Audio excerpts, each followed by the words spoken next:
Days after India was degraded as partly free by the Freedom House report, Sweden-based We Dem Institute has now classified India as an electoral autocracy.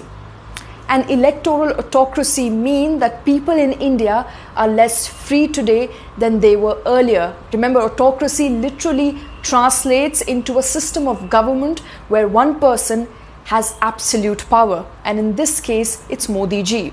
Autocracy is more or less like dictatorship. The report by We Dem Institute says that India has restrictions on multiple aspects of democracy, such as freedom of speech and on societal groups or the pressure groups.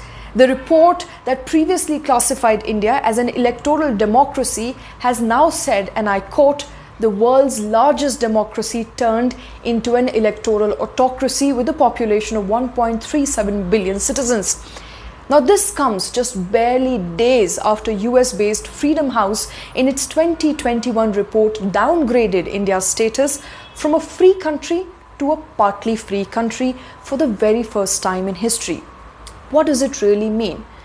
Well, it means that there is rising violence and discriminatory policies affecting the minority population.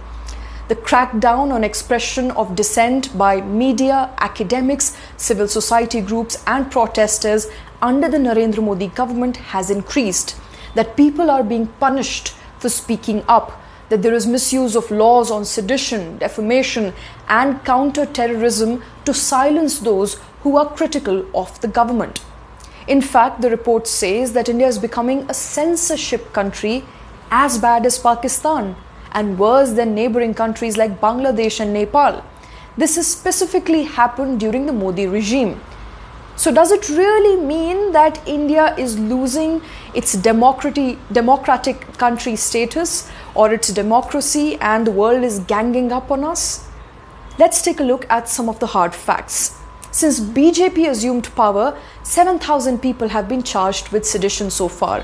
There has been a 72% increase in the number of arrests that have been made under the draconian Unlawful Activities Prevention Act or the Anti-Terrorism Law in 2019 as opposed to 2015.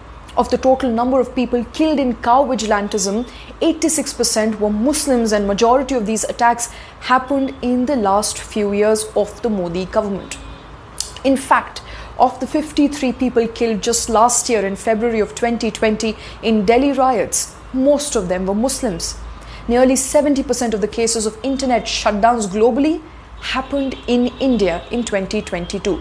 Out of the 155 instances of internet disruptions, 109 were in India alone. Now, these are some of the figures that do not look very good at the face of it. Remember, India is the largest democracy in the world. And in a democracy, political power or control is exercised by the people, either directly or indirectly.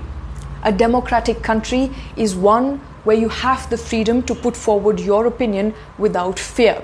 You have the right to eat what you want. You have the right to express your opinion and choose the religion you want to practice without the fear of persecution.